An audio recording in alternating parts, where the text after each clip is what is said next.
Become better at income diversification, debt management, saving, investment, and much more. Apply for the free NSSF Financial Wellness Program. Visit www.nssfug.org/financial literacy or dial *254# or call 0800-286-773 toll-free for details. NSSF, a better life. It's time to break new ground. To get up and be counted. To take your seat at the table.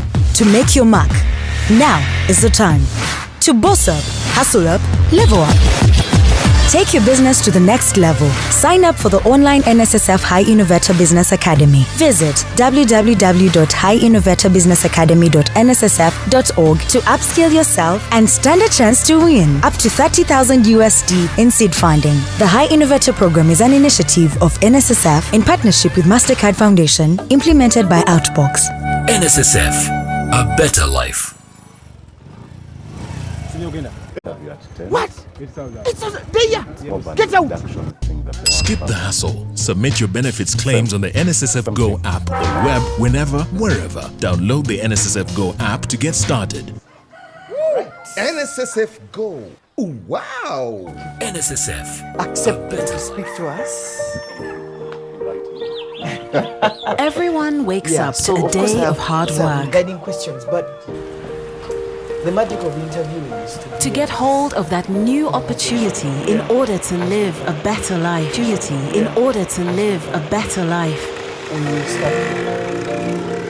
And everyone deserves a chance to change their circumstances and rewrite their story. Be inspired by the future. Imagine it and live it. To shape the future and be able to withstand life's surprises. To ensure that tomorrow will be a better day. now you can. Now you can. Now you can. Now you can. Now you can. Secure their future. The NSSF Amendment Act now requires all formally registered employers to make monthly NSSF contributions for their staff regardless of the number of staff they employ. NSSF, a better life. Capacity. What? Tauni.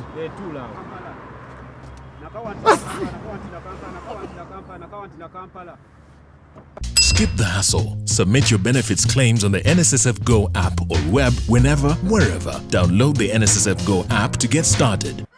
Woo! NSSF Go. Ooh, wow! NSSF. It's time to break new ground. To get up and be counted. To take your seat at the table. To make your mark. Now is the time. To boss up, hustle up, level up.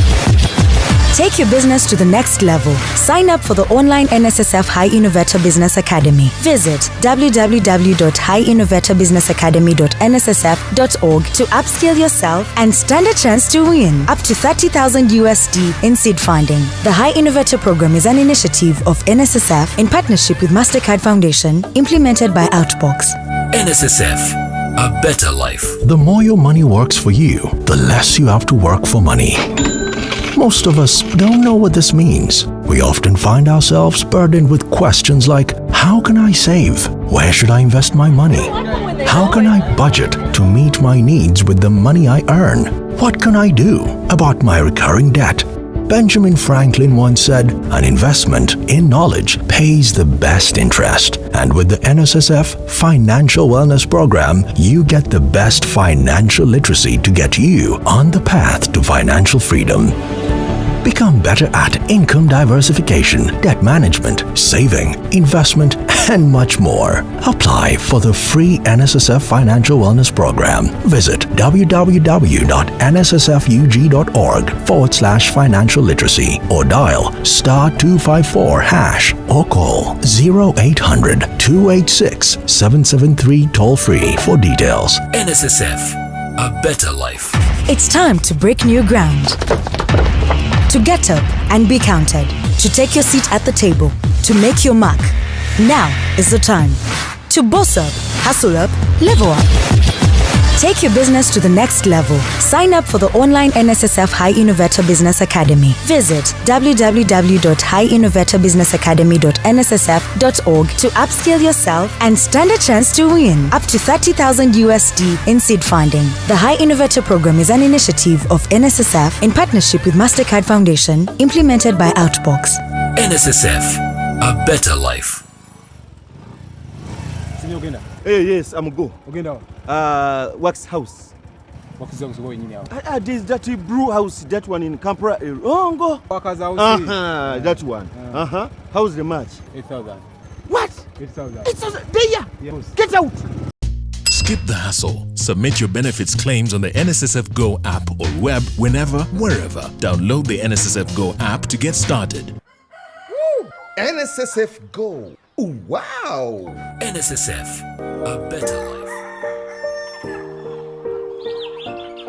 Everyone wakes up to a day of hard work.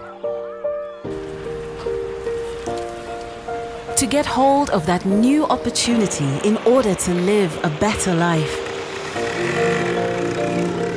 And everyone deserves a chance to change their circumstances and rewrite their story. Be inspired by the future, imagine it and live it. To shape the future and be able to withstand life's surprises. To ensure that tomorrow will be a better day. Now you can. Now you can. Now you can. Now you can. Now you can. Secure their future. The NSSF Amendment Act now requires all formally registered employers to make monthly NSSF contributions for their staff regardless of the number of staff they employ. NSSF, a better life. Kampala City. What? Tauni.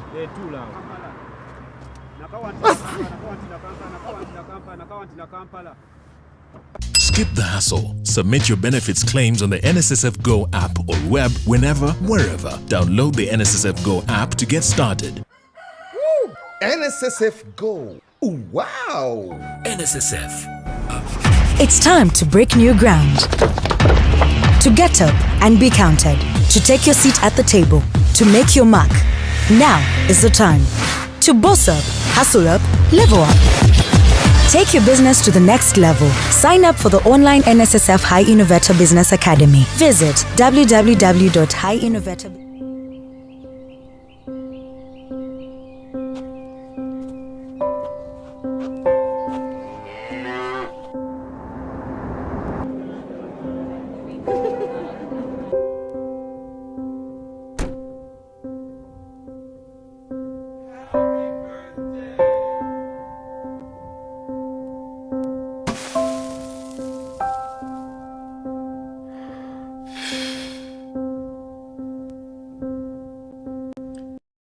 At least that's how I imagine my life to be like. But my boss hasn't paid my NSSF money for 6 months. Azunga ambu economy.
online session. You can call it a webinar or podcast or podcast.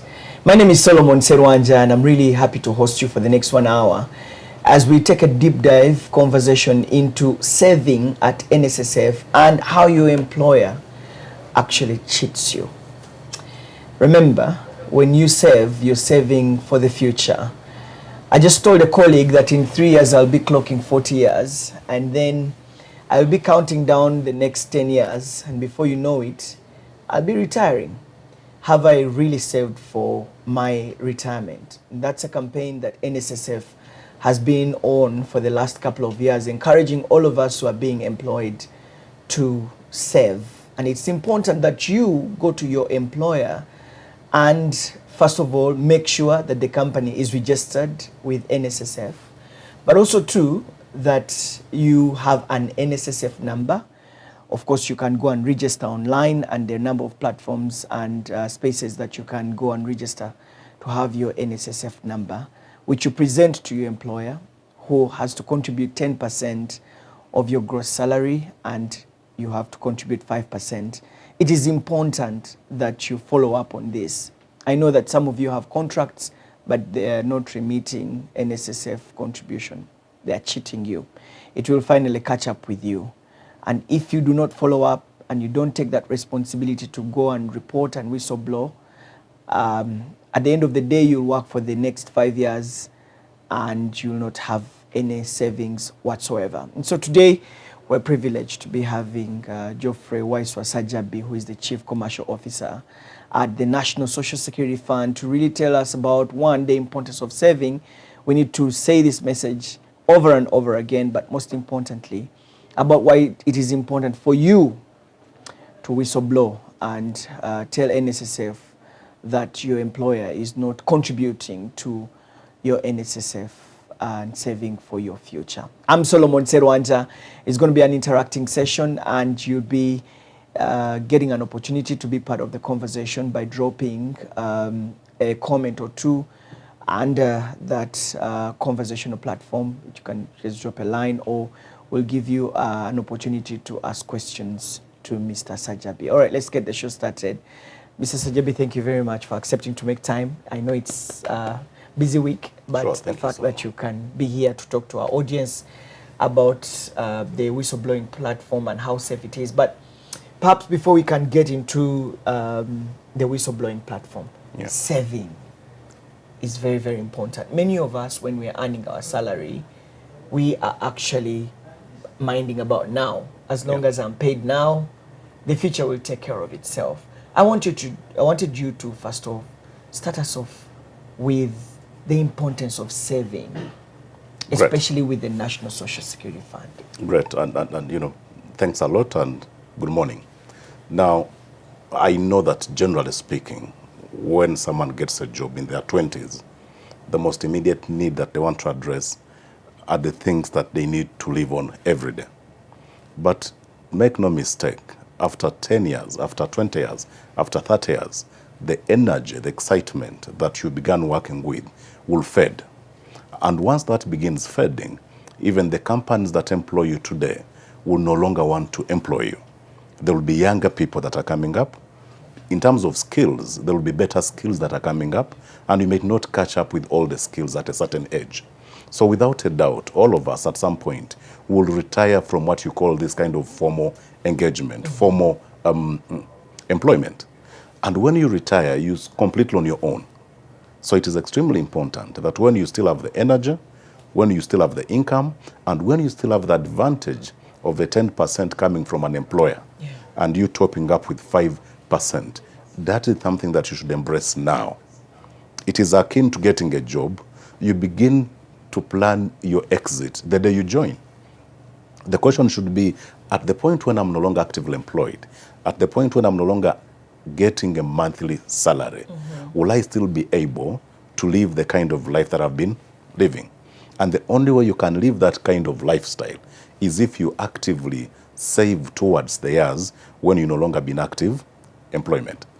We've seen that many people retire into poverty. And it looks like you so meet far. people, yes. It feels like and it's retirement not. is so far. And yet it's so close. No, it's not far. I mean, if I'm 20 today, okay, probably I could work for another 30 years.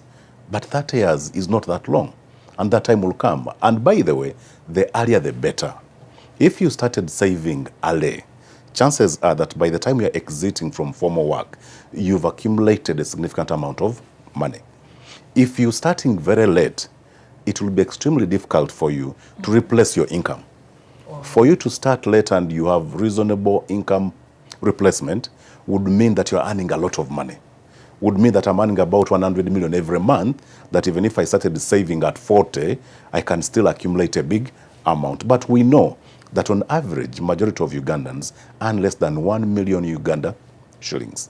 So if you're earning less than 1 million and you're not saving, and the only saving that you have is NSSF, which is also possible because of the aspect of the law.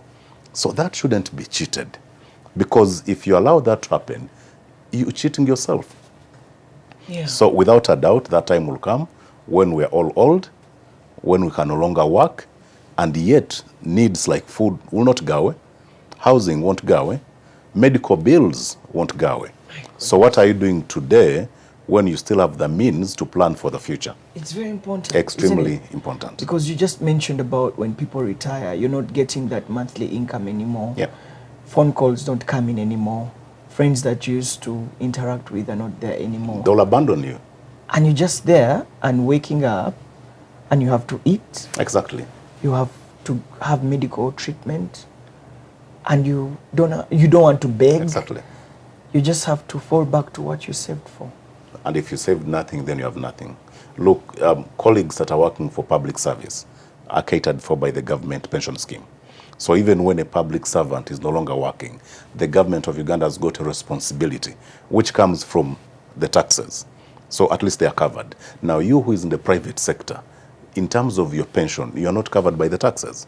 So you've got to cover yourself through ensuring that one, your employer is religiously contributing and that you're making your 5% as well. Wow. And any gap that you have today will have a significant impact on what will be available for you in your old age. You know, when you say that, sometimes I get to think to myself, what is the worst that can happen if this feet cannot carry me tomorrow? Mm-hmm.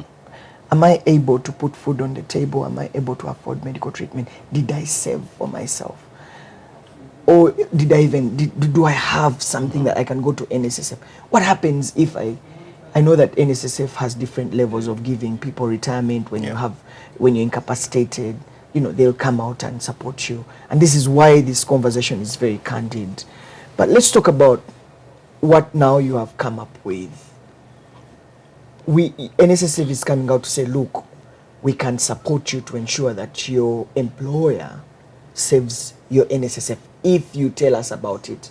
Right. I wanted you to talk to us about the whistleblowing conversation that is happening at NSSF and why it's important that the public owns it and raises that red flag to secure their future.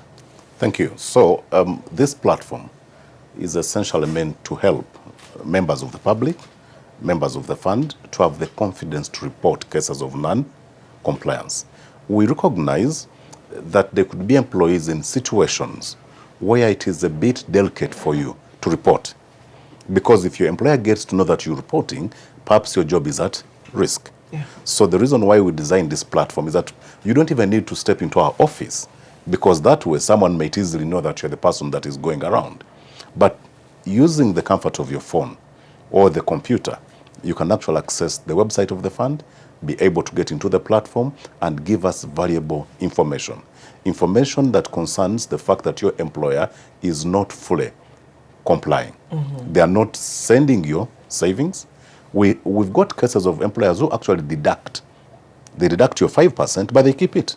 Hey. So when you look at the statement, it's only 10%. You've got nothing. No. They deduct your 5%, they don't remit. They even keep the 10%. So in addition to not contributing the 10%, they are also taking away your 5%. And they're not remitting it. Exactly not. So if you don't whistleblow, sometimes it's impossible for us to know. We've got cases of employers that might be employing 1,000 people, but they are contributing monthly. What you may not understand is that they are not contributing for everyone. So you see a check coming every month, but only to notice that, wait a minute, these guys have got 1,000 employees. How come they're contributing for half that number? So sometimes, again, until when the individual comes out and says, wait a minute, I'm working here, my savings are not being sent. But we also have cases of employers who deduct the 5 and 10% of the wrong amount. What the law says is that it's got to be a percentage of the gross pay. So get everything that you earn, whatever name they give it, what total is that? Okay?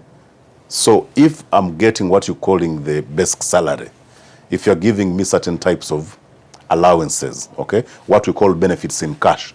So if I'm getting these additional benefits in cash, they should all be added and form my total package. So when you're computing NSSF, you should be deducting both the 5 and 10 on the basis gross of my gross pay. Not the net. Exactly. Now, you've got companies that would be paying you 10 million, but are declaring 4 million. What that means is that the absolute 10% that they're giving you in amount is less. Even your own 5% is actually less.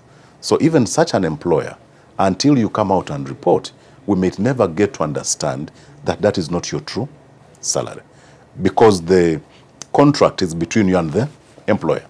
Isn't it fascinating how employers are struggling to beat the system? Oh, yeah. I mean, coming up with all these innovations, I know of places where people are given higher per diem than their salaries, because then, like you mentioned, they actually pay off your what is in your gross salary, and then they put a huge percentage of it on per diem and other remittances. But the conversation then becomes to how then should people or employers know that they are not remitting their NSSF. Firstly, many of them don't even get pay slips. Okay. Some of them do not even know how to check on their NSSF. Well, you might have given your NSSF number and your details to your employer, but at the end of the day, you just put your card into the ATM, is my salary there, and you keep going. I'm including myself, I actually do not know when the last time I really paid attention to my pay slip or this deduction and all that. I just know every month I have my money coming into my account, and that's the only information I have to know. But now you're telling me, Jeff, that you have to also pay attention. Yes, they said this deduction was made on this, but was it remitted? Was it actually sent? Yeah. Yeah. No, and that is very true. You see, the level of attention that you pay to the money that hits your bank account should perhaps even be more.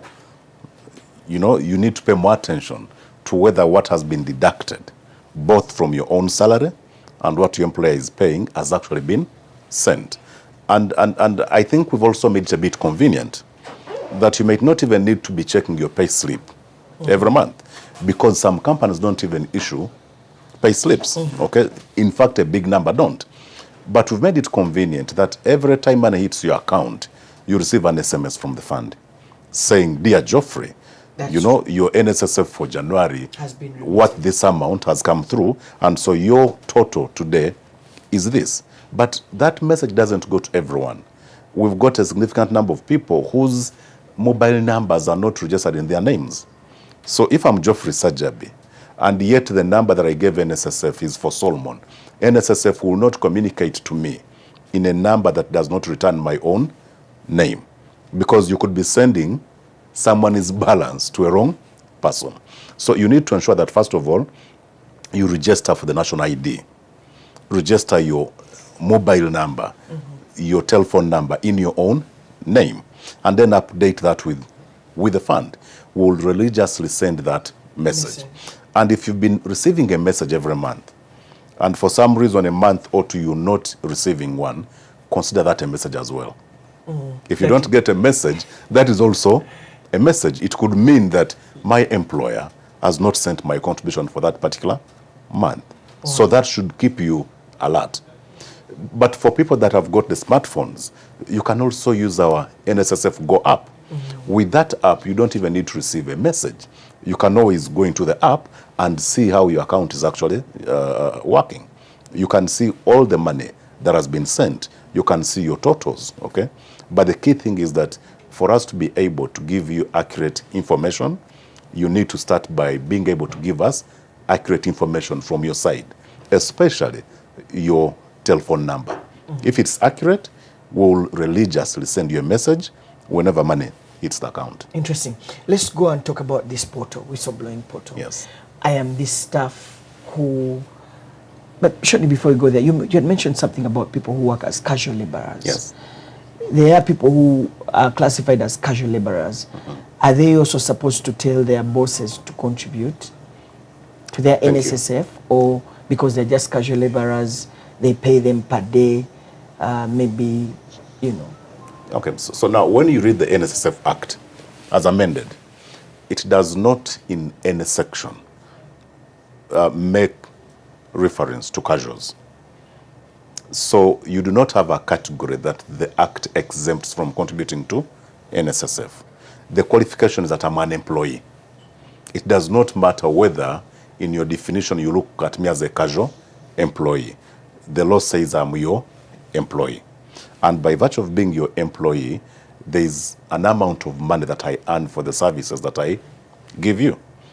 Okay? So every time you are paying an employee, regardless of whether they are casual, regardless of whether they are temporary, because some people say these are temps, we've not yet given them jobs. Even if I'm a temp, regardless of whether I'm on probation, again, there are companies that say these staff are on probation. Until when we confirm them, we will not pay NSSF for them. No. For as long as I'm your employee, regardless of whether I'm on probation, whether I'm casual, whether I'm temporary, for as long as you're giving me a salary, you are meant to contribute my NSSF. Even if I'm temporary and you're going to employ me for 3 months only, you still have an obligation for that period. And Solomon, why that is important, we've come across a category of employees that have been temporary for 30 years. So I worked here for 5 months, I worked there for 7 months, I worked there for 1 year. When you add up all those temporary appointments, if their NSSF was being sent, it can actually add up to a significant amount. So because we're in a country where a person might not be guaranteed consistent employment, what you want to do is that every time they have a chance to work, you maximize the benefit that you get out of that short-term work. And the best way to maximize that benefit for the future is to ensure that regardless of the duration for which you're employing me, my NSSF is actually being paid. Because what if for 20 years I'm casual? What if for 20 years I'm temporary? I've worked in 14 companies. On average, less than 1 year per company. Haven't I worked? You have. So where is my NSSF? So it does not matter for how long you're working. Your NSSF ought to be paid. And it's your responsibility to raise this issue if it's not being. You talk to your employer and then, you know, work out something. But let's talk about the whistleblower platform that you came up with. Yeah. As you mentioned, it's very delicate for you to report to your employer. You risk your job being lost if, for example, you went and raised it to your, you know, supervisor, my NSSF, and the next day NSSF comes knocking on your employer's door. You're not remitting NSSF. It's most likely that you actually may have raised that issue to NSSF. But let's talk about this new platform that you've set up that is very user-friendly, but also it keeps you private. Yes. And you can raise this red flag. Tell us about that platform and that portal. Okay, thank you. So the way the platform is designed is that it gives you the ability to protect your identity. Except if you choose to say, for me, I don't care even if they know my identity. What we've discovered typically is that people who whistleblow, when they are no longer actively working for a company, when they left, many of them will not care their identity being known. And so when they go into the portal, they will choose the option of them being known. Of course, the advantage of that is that when I'm going to engage the employer, I will simply go and say, Solomon worked here for 7 years. You never paid his money. And so it makes it much easier. But for those that are still actively employed in a company, it becomes extremely difficult for you to say, reveal my identity. So the portal gives you Yes. Just go back a little bit. So if I worked with a company for 5 years and they never emitted my NSSF, Yes. I can also raise it. Even if you left. Even Yes, if you left. Exactly. You can also raise it. Okay. And what this portal does is it gives you even the ability to upload documents. So you can even attach your appointment letter, you can attach the contract, you can attach the pay slip if you have the things, okay? And that also simplifies our work, because when I'm going to commence a process for recovering that money, I'm beginning from somewhere. It is much harder when someone says, I worked for NSSF from this period to this period, but there is no contract, there is no pay slip, there is absolutely nothing. When I go to NSSF to investigate, the first thing they'll tell me is, we don't know this fellow. He's never worked for us. So now you're in a back and forth. So what the portal does is that you have the ability to give us some additional documents, which help us to confirm that indeed at some point there was a relationship between you and the company. Okay? Interesting. But we're talking about those that are still actively employed. We recognize that for you it is harder. You don't want to put your job at risk, because some companies, may discover that you are the person that went to an NSSF, and even before you return, your job is actually gone. So what we've essentially done is that you can report anonymously, okay? So no one needs to know that it is you. And also the way we approach it is that even when you report, okay, we don't go to your company and say, Geoffrey came and told us this. What we will do generally is to write to your company and we request an audit of an entire period. So we are looking at payrolls for all employees. Now, what typically happens is that one person will report, but thousands of people in that company benefit out of this one individual who came out. So, but we protect your identity. But also under the law, you are protected. No one should retaliate against an employee for supplying information that has led to the recovery of their NSSF.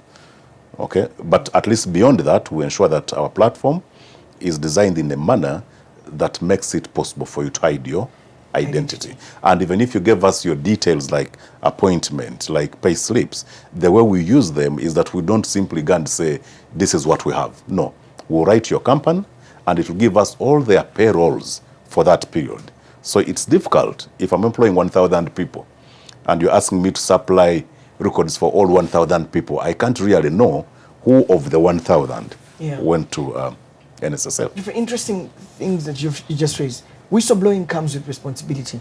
You need to also attach some level of evidence and proof. Don't just whistleblow out of, the blow. You must vengeance or anger because my employer did this and this. Isn't evidence one of the critical things that you look out for on that portal to start at least an investigation? It is, and it makes our work easier. But I'll tell you that given the level of informality, even within the formal sector, that is the irony, that even within the formal economy, there's a lot of informality. So you find someone working for a formal organization, for a factory, but they were never given an appointment letter. That is very informal. They never got a pay slip. They never received a contract. So they were given a job verbally. And they're working and they're angry. Exactly, and they're working. And sometimes even their salary is not paid through the bank. Okay? They sign in a book. You just go and sign in a book. You sign in a book, and then your salary is paid. So because of that level of informality within the formal economy, we also still get people who whistleblow and don't have anything to attach. It is still our responsibility as NSSF to figure out how do you still help such people. I know it is a harder job, but it is our job. That even if there is nothing that you've attached, we still have a responsibility to figure out how best do we help you. But if you have the documents, you make our work easier. That's why cases where there are no documents tend to take much longer than typical cases where you've got enough evidence. Because also when you investigate, you conduct an audit, you confirm that there is this outstanding obligation. If that employer still fails to pay, we take them to court. And you know that courts work with evidence. So that's why evidence is extremely important. Yeah, which is where I was coming to you. Someone raises the red flag, you come and do audits. What are the consequences for non-compliance? The consequences are huge. You know, the NSSF Act as amended provides a penalty of 10% on outstanding amounts. What do you mean? So for every month or period when you default, whatever that outstanding amount is, okay, we will compute an additional 10% penalty on it. But remember that when you go into another month, the total outstanding, including the earlier penalty, also attracts another penalty. So in essence, even a penalty attracts penalty as you take longer to pay. So typically what you see is that you might audit an entity, their NSSF areas are maybe 200 million. There's also interest, by the way. If the money is not paid when it should be paid, and you go into a new financial year, remember NSSF declares interest every year. Exactly. So the company will be made to pay the interest that that individual ought to have earned had their money been sent earlier. Okay? But the penalty is the biggest component. So you might have areas of 200 million, maybe interest of 30 or 40 million, but depending on how long you've been in default, your penalty can be as high as 1 billion. So it is that punitive. So the cost of not complying is extremely high. It could lead you to pack your bags as a company and leave. And yet we don't want to reach that level because we also care about people being able to have jobs. We care about people being able to put food on the plate. So even as they think about the future, they have got certain immediate needs that are addressed by them being able to earn a salary. So even when you whistleblow and we audit, we sit with these companies and we go into long-term payment plans to make it possible for them to be able to meet their running needs and also gradually settle the areas that have, come up.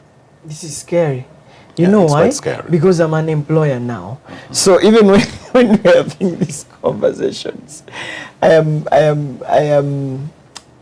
am thinking if for companies that have not been complying, is there an opportunity for them to come clean, for example, and and make good before the penalties are brought in place? Yeah, like I come and say, look, I have been doing this because the business wasn't making any profit, but now we've broken the breaking point, and now we can ably pay people. And that's quite valid. So we have what we call self-disclosure or self-assessment. So a company is at liberty to self-assess. So you go into your books, make a self-disclosure, basically come and confess and say, look, for this period, I was not being consistent. I was not paying for everyone. I didn't pay on the right, figures. So I've done an assessment on myself as a company, and I've discovered these are the areas. We even give you a tool called the self-assessment tool, which makes it extremely easy for you to undertake a self-assessment. Now, the outcome of the self-assessment will be that there will be areas that are discovered. Depending on the period, there might be interest, okay? But there will also be a penalty. The advantage is that penalties that accrue as a result of a self-assessment are exempted by the MD, okay? So the law gives the managing director power to waive the penalty. And what the MD has essentially done is that if you do a self-assessment, if you self-disclose, you will not be penalized. And you know why that is so? Because the self-disclosure means that NSSF has not had to incur costs in discovering your non-compliance. We've not had to deploy an auditor there. We've not sent any staff to really do that work. So you've done part of what we should have done on your own. So to say thank you for being, good enough to save us that cost, we then do not penalize you. But if you don't, and we do it as NSSF, then it comes with penalties. But you have to pay the arrears. Yes, you have to pay the arrears and you have to pay the interest. Because those two components are not waived under the law. Because that is someone's money. The arrears is money that belongs to the employee. The interest is money that belongs to the employee. So under the law, no one can waive the arrears. No one can waive the interest. So those two components must be fully paid.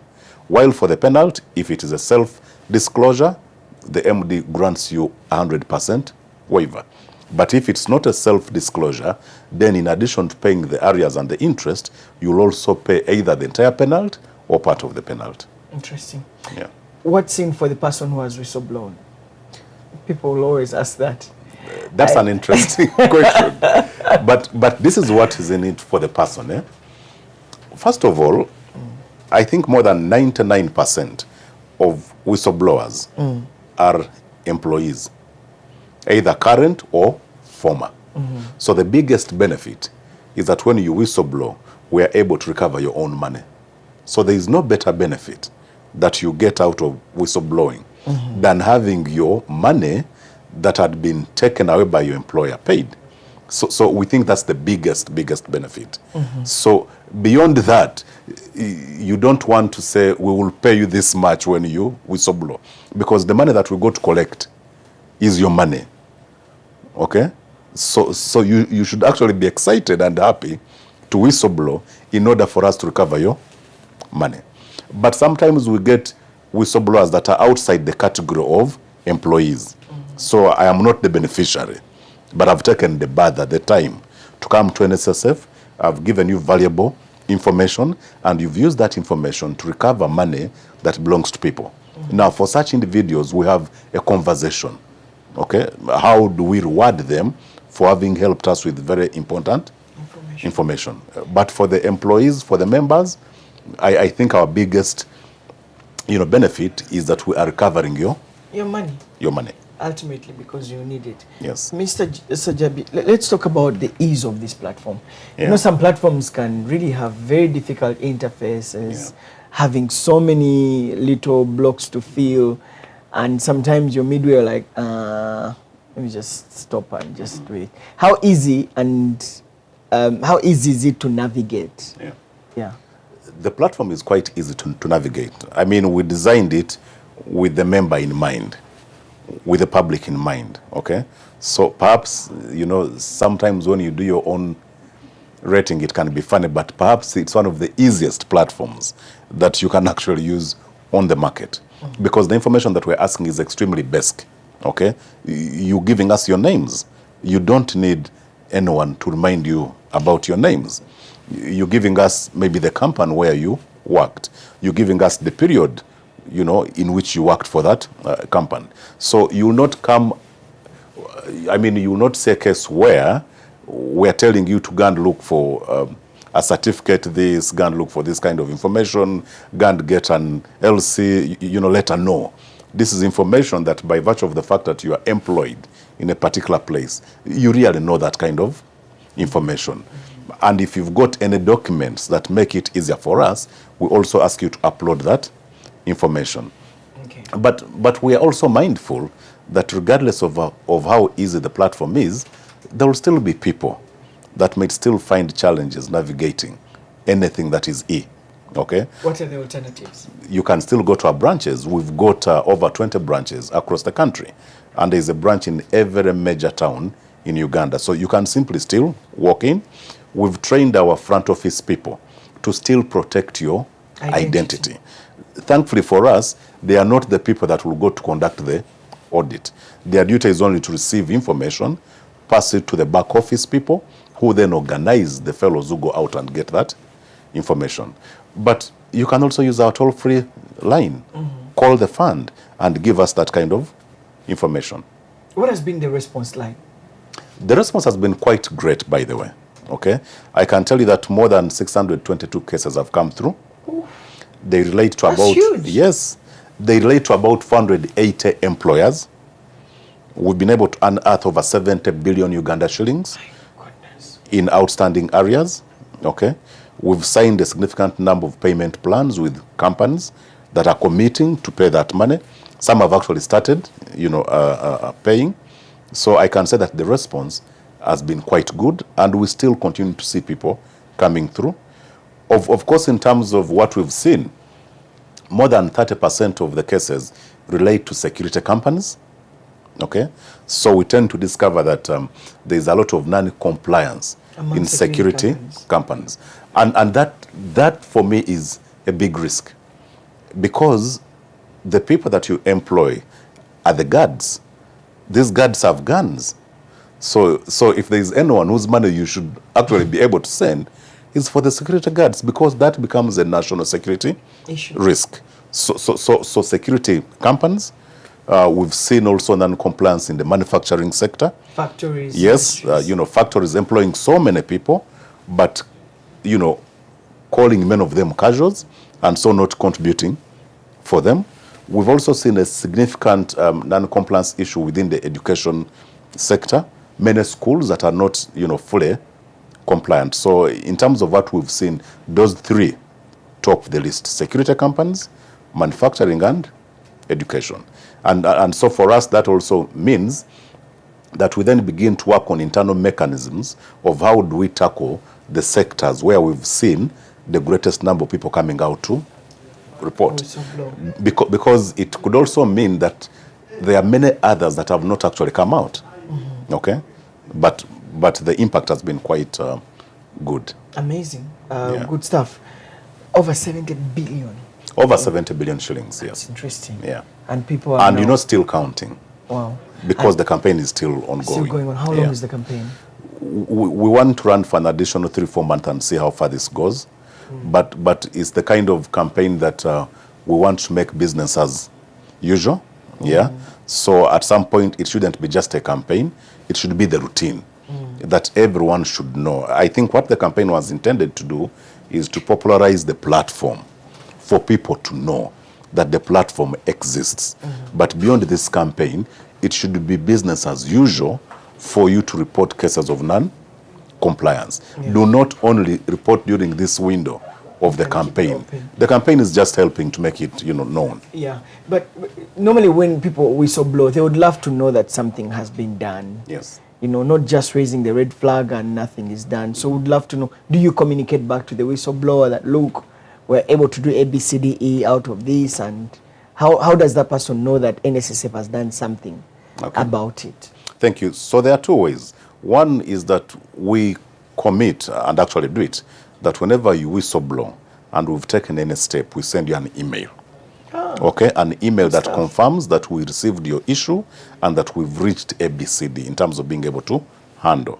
But beyond the email, we also, the platform also gives you a reference number. The reference number is what you use to self-serve. You can always go back on the platform, key in the reference number, and it should give you information on how far your case has reached. Okay, so that is intended to ensure that you have some level of visibility of how far the fund has actually gone. But also the other key piece of information is that because companies on which you whistleblow have been generally non-compliant, okay, in most cases it also takes a bit of time to be able to audit, and even when you audit, to be able to actually recover the money. And for most, because the money has accumulated and it is so big, usually you'll sign a long-term payment plan. So what employees would like to see is that if I came this week, gave you information, next week you've been able to recover all my money. No, it doesn't work like that. It takes time. So you might discover that this company has got 2 billion shillings to pay. But the money that company makes a month is maybe only 20% of the 2 billion. So typically what you'll do is you look at their cash flows, sign a payment plan, maybe for 7 months, for 1 year, for 2 years. I think the employee should be happy whenever they see that at least some money is now beginning to come in. Jeffrey, let me just tell you a very short story before we can get into the reactions from people. Yeah. So I think I worked for an organization that someone whistleblew. Okay. So midway I start receiving messages. Your NSSF for October 2021, or no, 2022 has been paid. I'm like, so someone is paying in arrears. So yeah. I remember, I saw it. I'm like, that's how it works. It felt good, yeah, it really felt good because, and it kept coming. But we are a year ahead. Yeah. But they would say, your NSSF for this time has been paid. Your NSSF for this time, like every month I would like receive the one for this month, and then they. No, sometime last year. It really feels good. Sometime last year we did audit a company, okay, and they have been paying arrears for their staff that worked between 1999 and 2005. Christ. And those arrears have been paid with interest. So you can imagine computing interest from 1995 to today.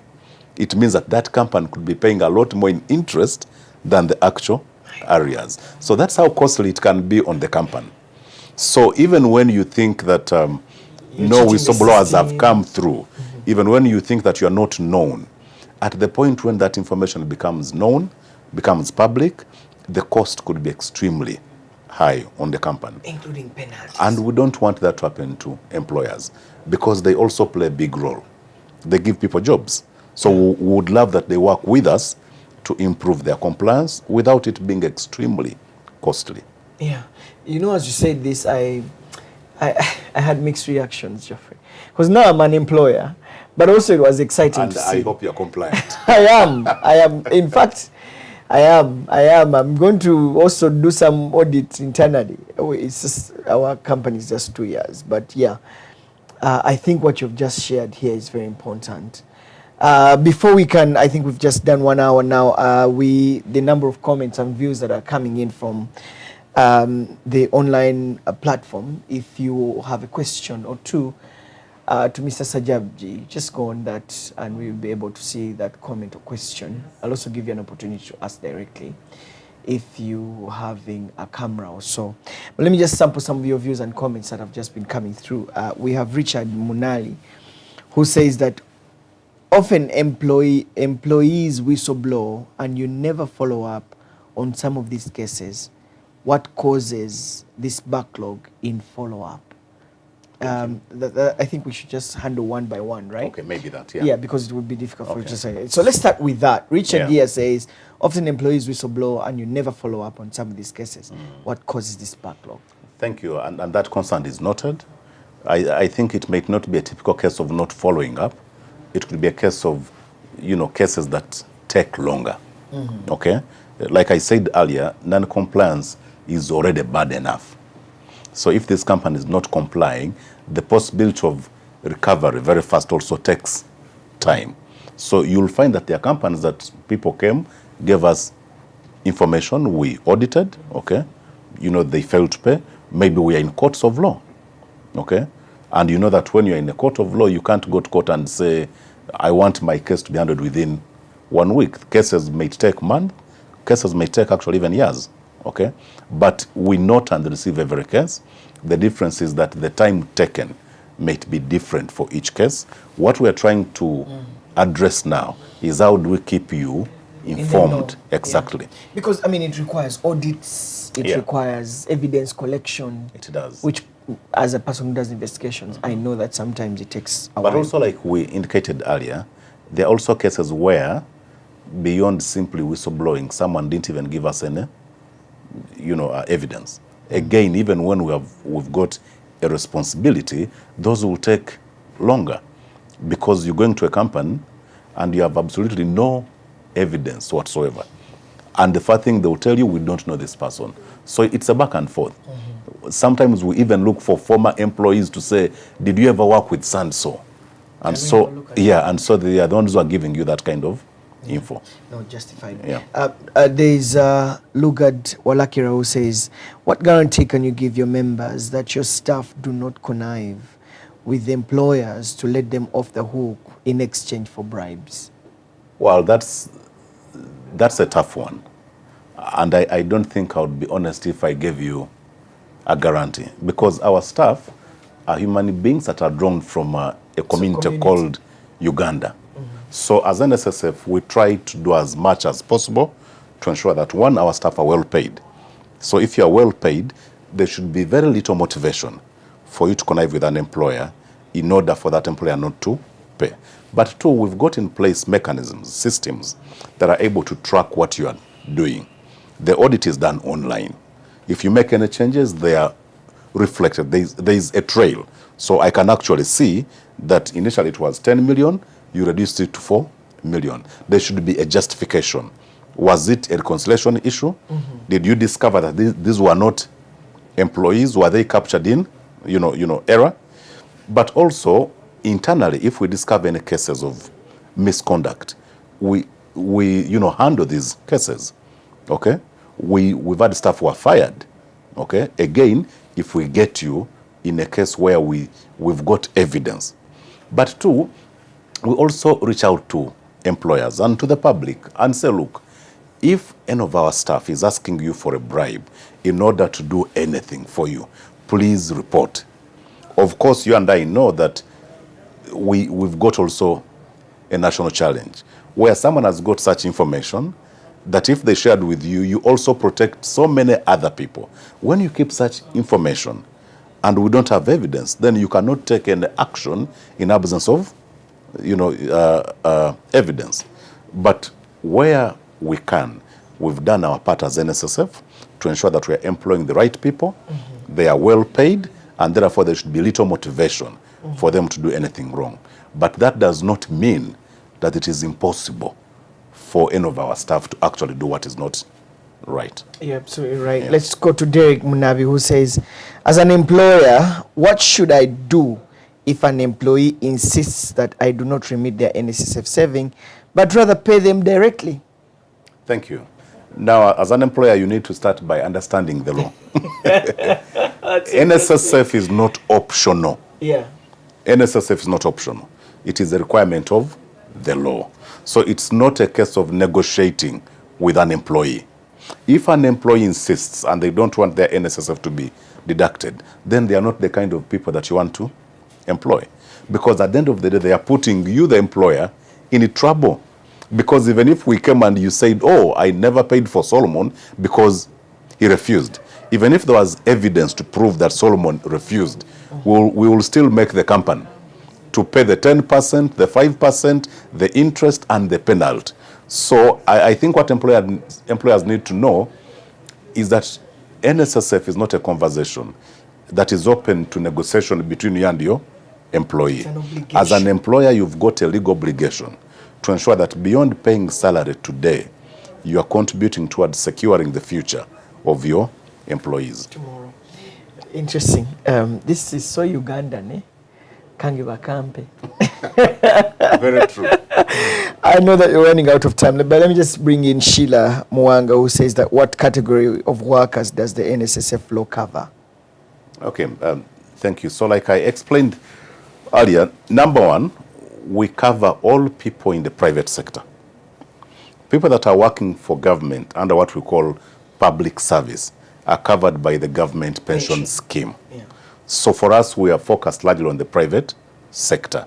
So if you have a job that is not in traditional civil service, then you're a candidate that should be contributing towards the fund. Number two, that covers civil society. Yes, all of them, manufacturing, education, security, everything. All sectors. Okay? Now, until last year, the law made it possible for an employer to choose whether to contribute or not if they were employing less than 5 people. Yes. That too changed. As long as you employ... So effective January 2022, regardless of the number of employees, you are required by law to remit. Now, even what people call casuals, what people call temps, what people call, people on probation, all those categories, you are meant to contribute for them. So, in essence, the way the law was made, it is intended to cover everyone. And if you are in doubt, you can again go into the law because it defines who an employer is for the purpose of contributing to NSSF. We will not come to your home and say that you are not contributing for your house help because your home is not defined as an employer. For your house help, you'd be doing it voluntarily. But if you're a company, if you're an organization registered for the purpose of doing business in Uganda and you have employees regardless of their number and regardless of how much you pay them, because some people keep asking and say, I only pay them 500,000. If I'm paying them only 10K a month, yes, deduct the 5%, add the 10%, and pay. Over time, that money accumulates. That's new. There is no threshold on NSSF. Threshold is applicable on tax, but NSSF is your money. So regardless of how much salary you get, your NSSF ought to come, both the 5 and 10. Now, over a longer period of time, what you used to say as little money could be the reason why you leave employment with some 40 million, 30 million, 50 million, which you'd never have if this action is not taken now. That's interesting. Yeah. I didn't know that. I thought that was the, you're supposed No, to. there is no threshold. Everyone, regardless of what your salary is. Interesting. Yeah. Last one from me, Joe, before I let you go. Mr. Cassier Nicholas here says, how do you deal with employers who do not want to issue their employees with contracts but pay their salaries after they have signed in a book? Yeah, that's a big challenge, and I cannot even tell you that we can overcome it. Okay, we know that many employers, both big and small, quite a number of them don't have payroll management systems. So they simply write in a book. Some of them can't even do the simplest of Excel to maintain some form of a payroll. So sometimes even when we go to audit, you can imagine that that either they give you books, and again that is quite manual, so it takes you time to, because you're extracting that information manually, typing one name by one name, even what they're earning you are typing into the one name by one name. But that notwithstanding, we still have a duty to ensure that even if they are not paying you through the bank, even if it is a book, we must find ways to ensure that your NSSF is paid. Of course, there are also bad employers who will make the books disappear. So you go and you're asking for evidence of how their employees are paid, and they tell you, no, we give them 5K every day. And you say, so where do they sign? No, they don't sign anywhere. Again, those partly explain why some cases take longer. And these things that I'm describing are not just one-offs. We've got so many companies, so many employers that just operate like that. That notwithstanding, we have a duty. But I think the other key thing is that you, the employee, also has got a big duty. Because NSSF may not reach everywhere, may not know everything, until you come out and say, oh, even when this guy has been paying every month, they are not complying. Interesting. Yeah. It's just interesting how employers really innovate and come up with ways of beating the system and cheating the system. But rather than Job, rather than just doing their obligation, people try to beat the system instead of just doing what they are supposed to do. Because maybe they think they're losing money. I think that's the general perspective in an employer's mind. You're losing money. Where am I going to get it? I have to contribute to your I'm paying your salary, I'm contributing to your NSSF, I have to pay taxes. It's just so overwhelming, Exactly. And you're just making a contribution of 5%. So maybe they're thinking it's over too much. No, it's not actually too much. I mean, what employers also need to appreciate is that being compliant pays. It does pay. If you read the PPDA law and the NSSF Act and other laws in the land, it is practically impossible for you to get business with the government if you are not complying with the NSSF. Laws. If you are complying, you get a clearance certificate, which is your ticket to getting business with government. No company worth its name can apply for business in government, except if you think that your company will stay a very small company forever. You'll work for only individuals underground. You never want to sign a contract. But I've also known NGOs in this country that will not give you work if you're not respecting the rights of your employees. Recently, we had a unique case where a donor said, I'm suspending funding because I've discovered that you didn't pay NSSF for your I have a project employees. You see. It's funded by one of the donors. And they make it very clear. This project includes, we budgeted for NSSF in that project. And it has to be remitted. Exactly. And part of the audits, you have to present an audit report from NSSF that you're actually remitting these taxes before they release the next tranche for the next year. And you know where they're coming from? They come from the fact that social protection is considered a right. It is a human right. So anyone that attempts to defraud employees is not simply denying them, a decent future, is undermining one of the most fundamental rights that people must be given. Wow, what a way to conclude it. Thank you very much. Geoffrey Waiswa, Sajabi, thank you very much for spending this time to talk to us and to sort of take us in there. You've left some of us shaken, but others rather become alive to the responsibility that we have to do as employers and also the employees to raise the red flag, because it's important that these monies are remitted, because ultimately you need them. Thank you very much, sir. Thank you, Solomon, and for the audience, thank you so much. And especially for the employers, we hope that you find this information vital, but above all that you do a self-assessment, check yourself, and if you think you're non-compliant, before people even come to whistleblow, come out and disclose and pay whatever you need to pay at a much lower cost than if you don't do that. But let's be compliant. Let's think about our employees beyond today. Let's secure their future. I think any company worth its name would be happy knowing that my employee is exiting after 30, 40 years of employment, and they're not just going to die. They still have a life to live. And that's NSSF. Thank you very much. Sure, thank you so much. much. I've been speaking to Mr. Geoffrey Waiswa Sajabi, who is the Chief Commercial Officer at the National Social Security Fund here. Breaking it down on compliance, the thing I go with today is that whether you're earning 10,000 shillings a month,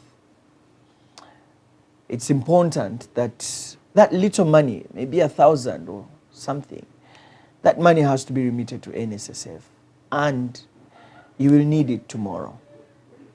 Go and self-assess as an employer or as an employee. Look through, get your pay slip, check the NSSF app, and find out whether this money is being remitted. I'm Solomon Serwanja. It's really been such a joy hosting you. Hopefully we can have more of these conversations to know more about what NSSF does in the near future. From me, it's a great day for you.